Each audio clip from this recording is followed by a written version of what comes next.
Welcome to Achieve Wealth through Value Add Real Estate Investing. This is the show where the guru hype is banned and you get direct insights from commercial real estate operators. If you're a passive investor, this show can help you better understand investment opportunities. And if you're an active investor, the lessons from each episode can help you to become more effective in your own deals. Now, here's your host, investor and author, James Kandasamy. Hey audience, welcome to Achieve Wealth Podcast. Today we have Adam AAA Adams. Adam Adams, one of the Facebook star, I would say, in the real estate business in the multifamily space because he does a lot of things using social media, and I'm proud to have him here. Adam owns almost 770 units worth $54 million, and right now has been focusing on Oklahoma City to buy their deals. And he's the Master Investor of the Year, nominated by Think Realty. So, hey, Adam, you want to introduce yourself? Yeah. Hi, Adam Adams, originally from Utah. I live in Denver, the host of the Creative Real Estate Lunch Club, host of the Creative Real Estate podcast, and very focused on syndicating deals. So raising equity and buying larger apartments. We closed on 150 units last week, and we just want to keep that momentum going.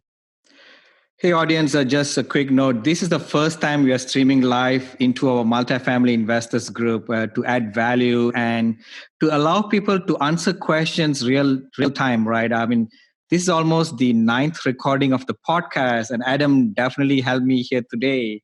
He helped me to set up this live streaming, which I always want to do from beginning, but it's just so much of, there's a lot of tricks to get it working. And I'm so happy to have him help me here. And, you can definitely ask questions on the, comment box. Go ahead and ask, and I try to answer as fast as possible. But thanks for joining today. This is the Achieve Wealth Podcast, where we focus on value-add real estate investing. So, Adam, why not you tell, has been your recent focus has been on the multifamily space? Yeah, the main focus is trying to do what we can as a company to add value to other syndicators. So helping other people raise equity, helping other people learn how to do the business. Some of the people watching are, personal friends of ours on the Facebook right now. Michael Pelote, Vincent John, Jesse's on there. Band 2 says awesome. It's what we're trying to focus on right now is just add the most amount of value. See if we can help other people and inspire them to get into multifamily syndication. And we partner with other people. Often we'll help raise equity for deals that you're closing on. So that's really what we focus on. 300 of the 700 doors that you mentioned, we personally operate every day, and that's what we're always looking for, more of those deals. But we've also raised equity for other people's deals. Awesome. So, Adam, can you tell us, value add is important. Value adding to other people's life, and just giving out content is very, very important as well, right? So, but in your experience, what has been the best business plan that you have seen in terms of value adding to a multifamily deal? Okay, so when you're talking about value add to a multifamily deal, you mean the actual property, right? Yeah, you don't just property. mean adding value to other people. Okay, No, we'll come to that. Yeah, we do small things like upgrading kitchens, flooring, bathrooms, painting. So generally what we do for value add is that. We've also implemented what's called RUBS, Ratio Utility Billing System, to kind of make it so that the burden of paying for the utilities goes on the tenant instead of us. So we've done a few different things with the 5 syndications that we've closed, and it's always different because, like, just because I say I like RUBS doesn't mean you can do that in every single market or in every single neighborhood or on every. Sometimes you can do it on a B class, but not a C class. So it's not. There's not one thing that we do, but we obviously try to raise rents and cut every expense that we can and make the property run more efficiently. Okay. Awesome.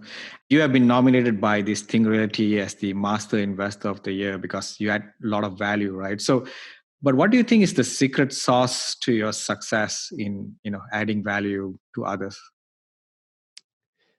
Honestly, I would say the one thing that kind of sets me apart or my team apart Okay. is that the way that we give is we give fully and willingly.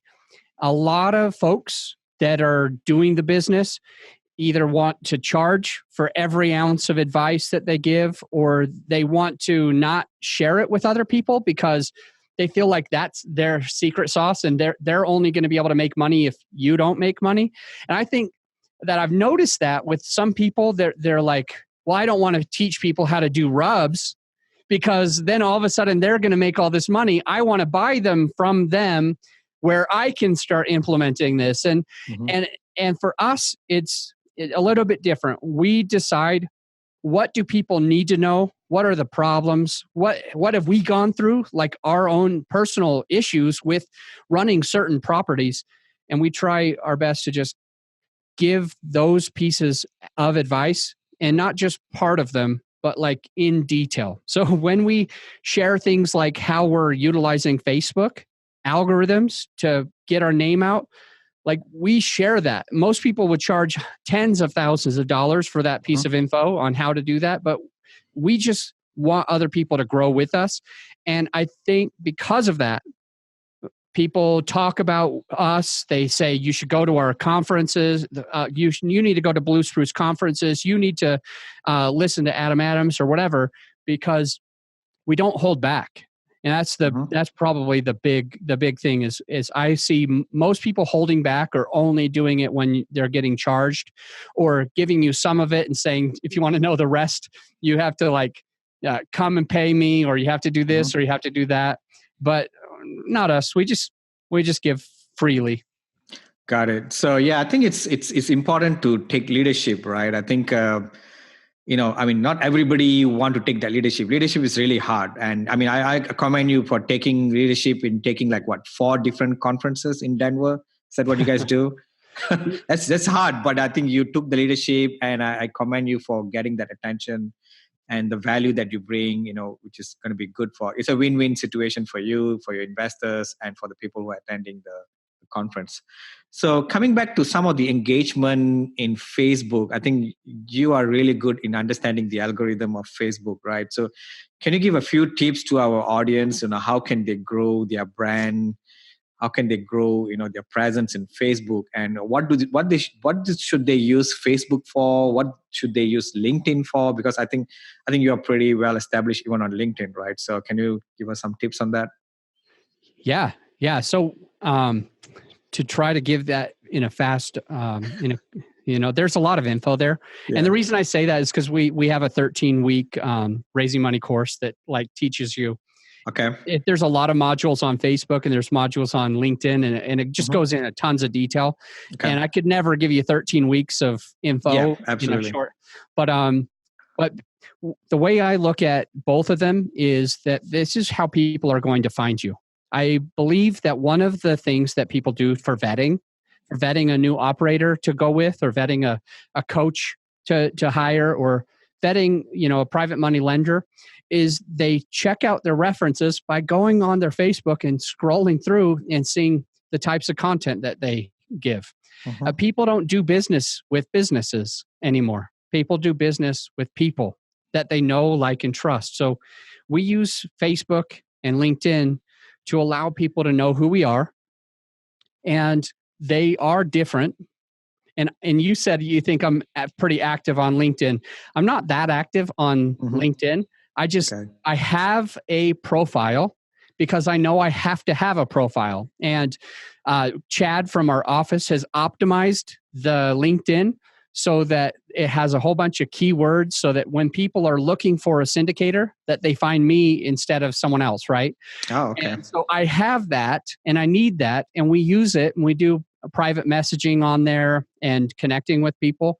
But where I really post the most is on Facebook. And that's one thing that I suggest to a listener is not to worry about having Twitter and a LinkedIn and an Instagram and all the other things, but to have Facebook and LinkedIn and to focus on one where you're just going to add value every day as much as you can.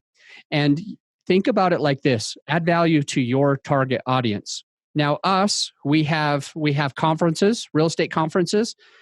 And so I want to be able to sell more tickets to come to our conferences. So I know who my target audience is somebody who's getting new into syndication. Mm-hmm. So that's who I play to. That's who I help. I give the most amount of value as I can to teach that. And I put that all over my Facebook. So everybody knows exactly what we're doing. And as far as your listener, they might be only wanting to target accredited investors. So it just depends on who you're targeting.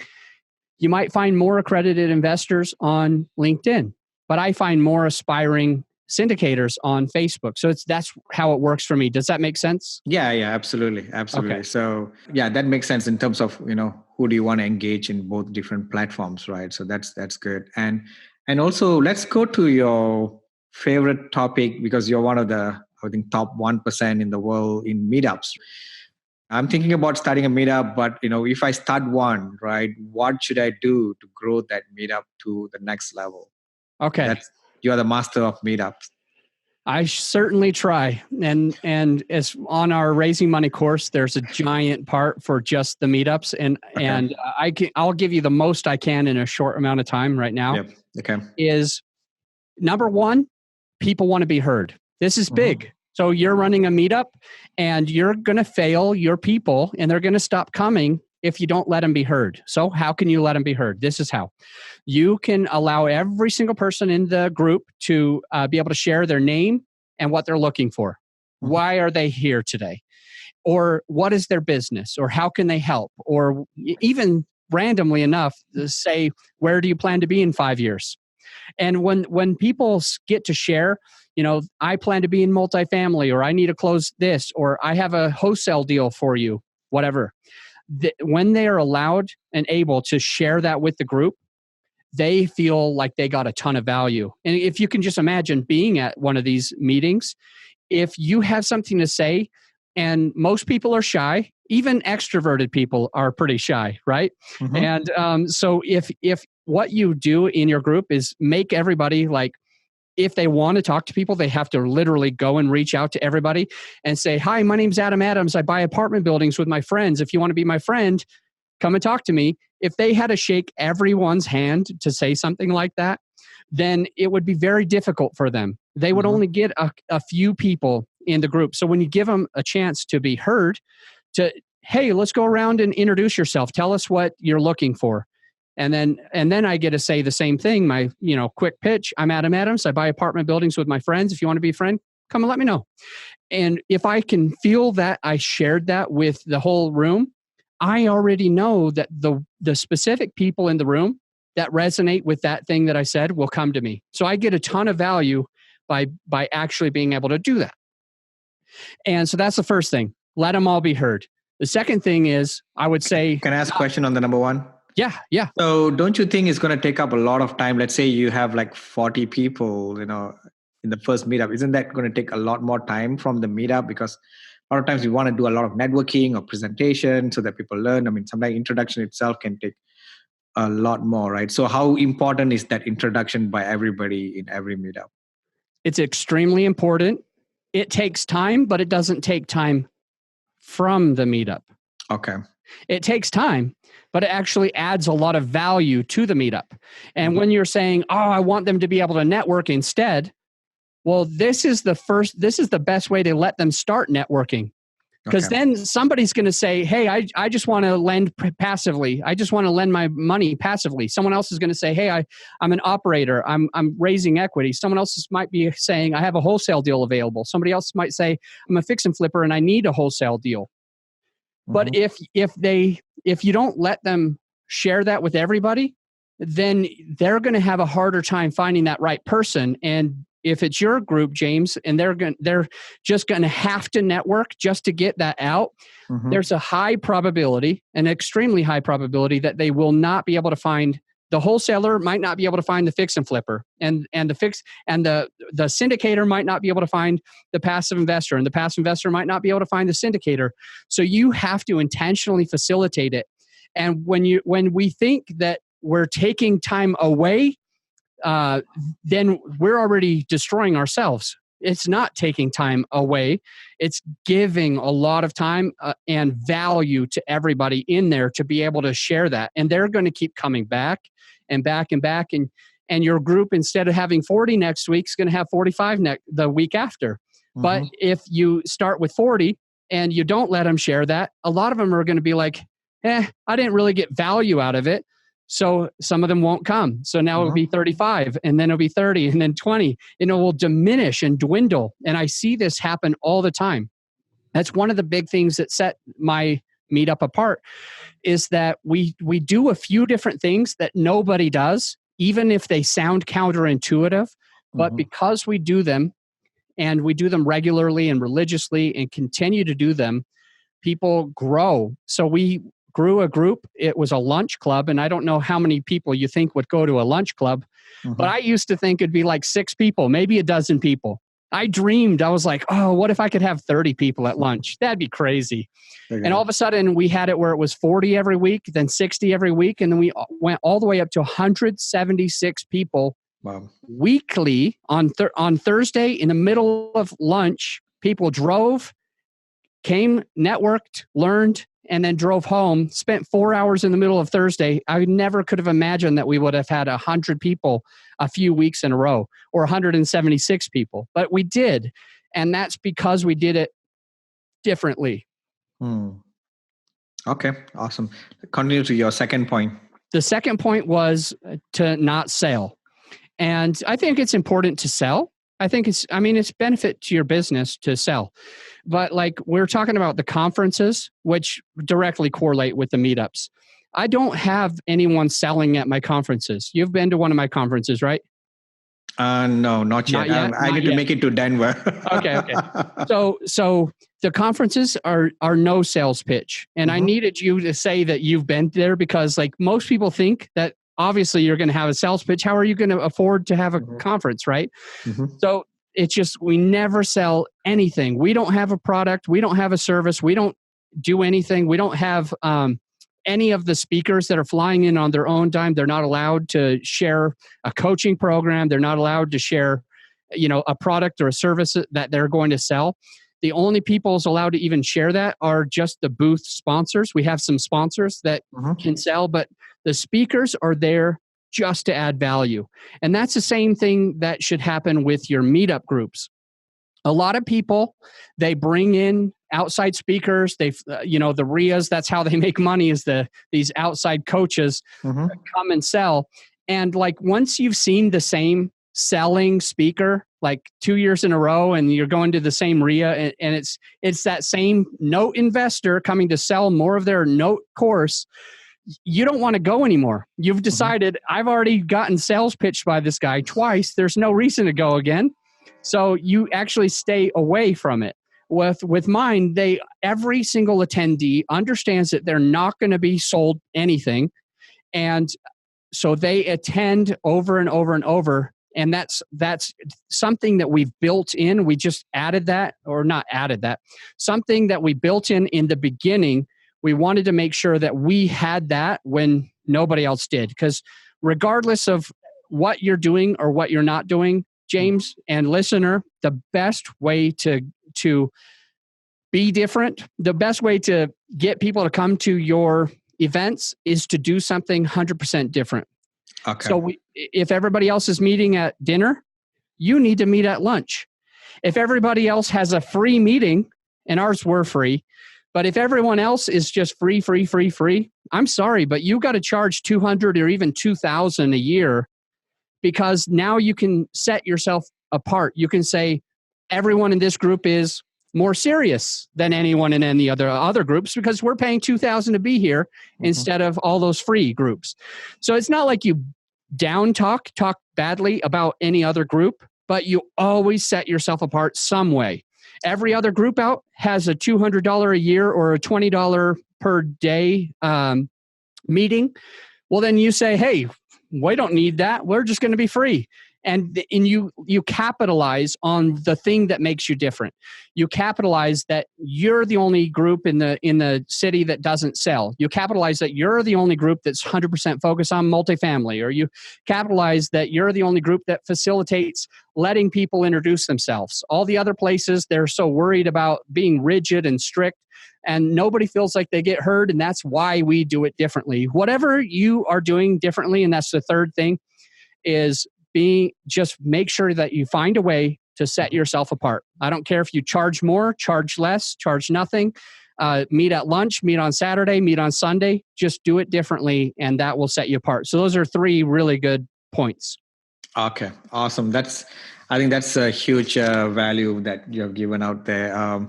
So I think apart from that, I want to go to a more personal level, right? So what do you do, right? So, why do you do so much of work, and in terms of getting into real estate, multifamily, why do you do what do you do? All right. So I buy apartments and syndicate deals because I like passive income. Okay. And I go the extra step and do something that no one else is doing, like hosting conferences every year, hosting meetups. Last year, we hosted over 200 events. It's insane. Hosting a podcast. Why do I do those extra things? Is because I legitimately want to add value and give back.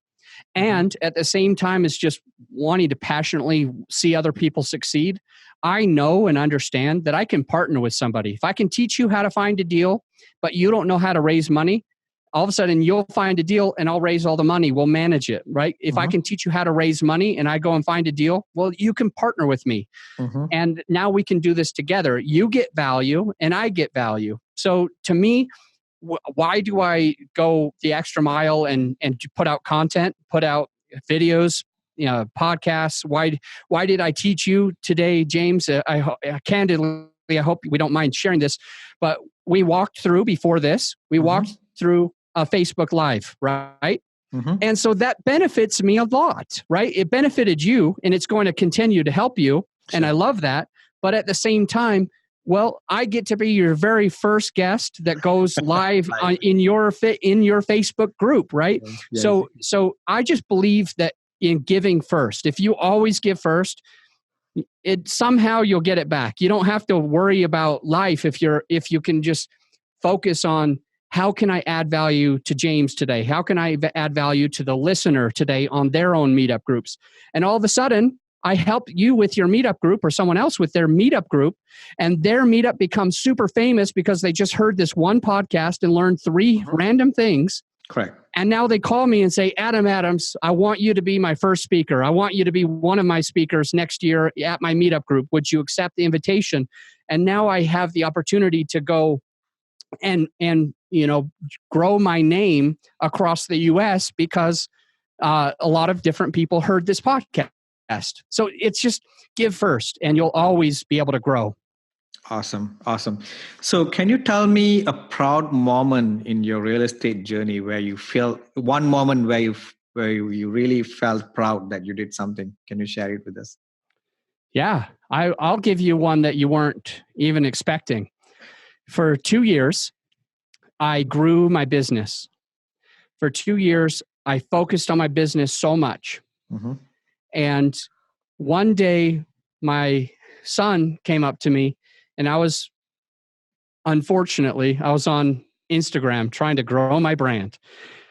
And my son said to me, hey, can you play this game with me? I said, sure, give me 1 minute. I thought it would take 1 minute, but it took like 5 or 10 minutes. And so he came back up, he goes, Dad, you always do this. You're always on your phone growing your brand. We didn't say that, but he's 7. But he's like, Dad, this is what you always do. You're always working. And I looked at him, and then I got a tear in my eye, and I was like, holy cow. And then I went to a mastermind group with Rod Cleef. He runs this awesome mastermind group. So I went there, and Jason Perro, he's listening now. He was one of the people at the group.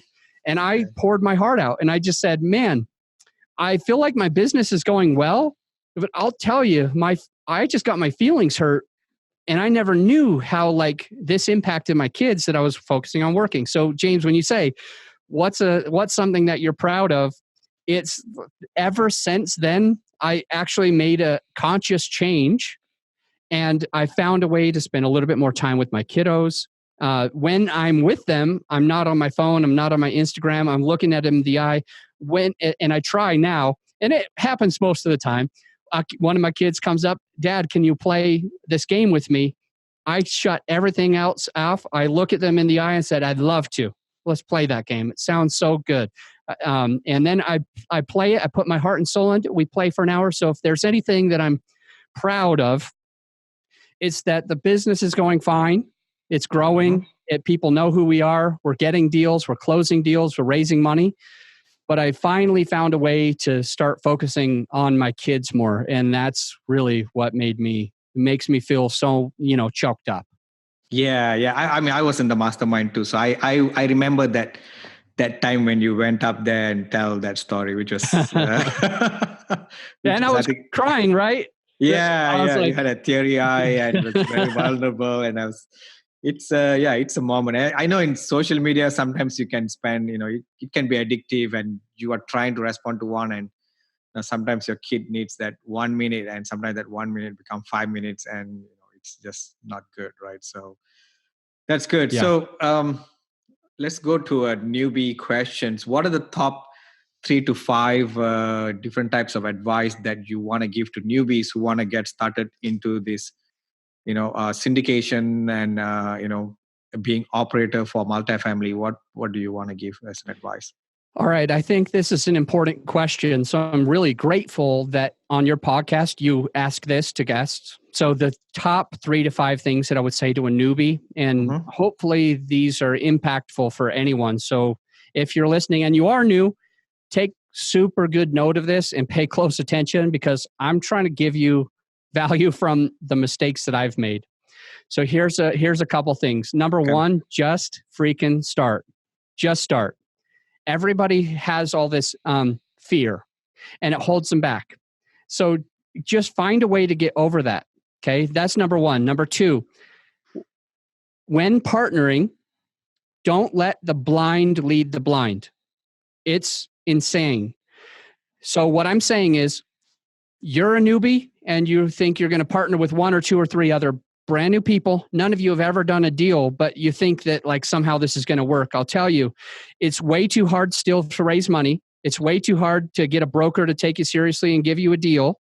It's way too hard to manage a property with no experience. So instead of partnering and letting the blind lead the blind, align yourself with somebody who's already doing the business. Find a way to add value to James. Find a way to add value to Adam Adams. Find a way to add value to somebody, and you take on the responsibility of raising equity, managing the property, finding the deal, whatever, putting in earnest money, putting in passive money, however you want to do it, but align with somebody who has a track record.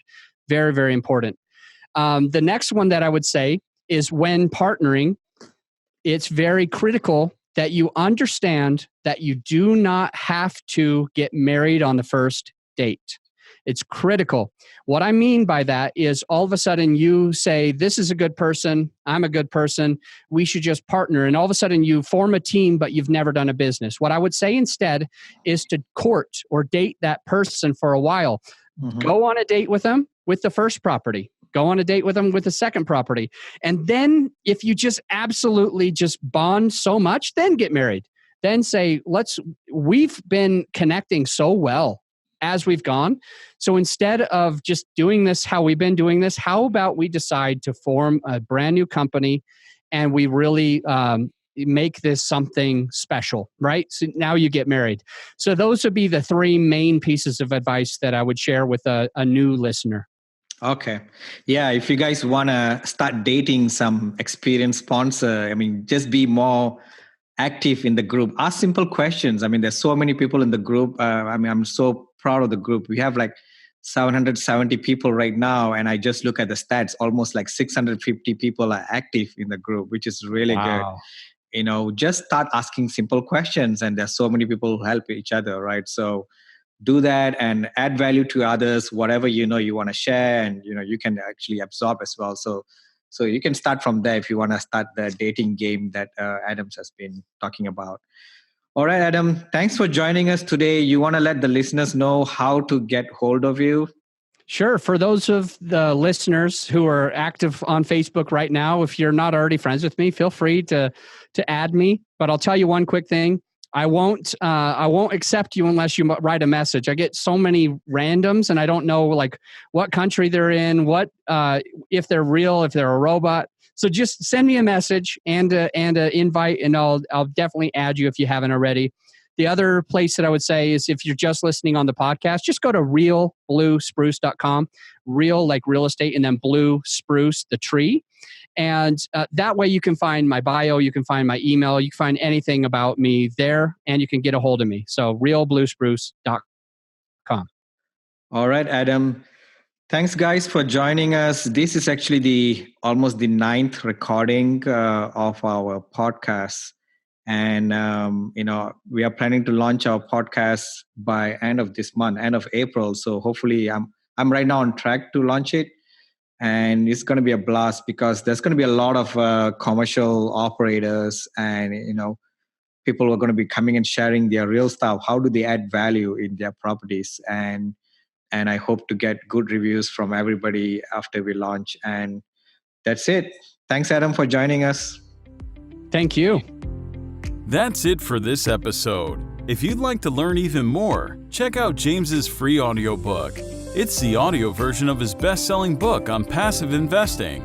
You can get the audiobook completely free, along with other valuable resources, by visiting www.achieveinvestmentgroup.com/free audiobook. Also, be sure to join our Facebook group too. To find it, just do a Facebook search for Multifamily Investors Group. Thanks for listening. Join us again for another episode next week. See you then.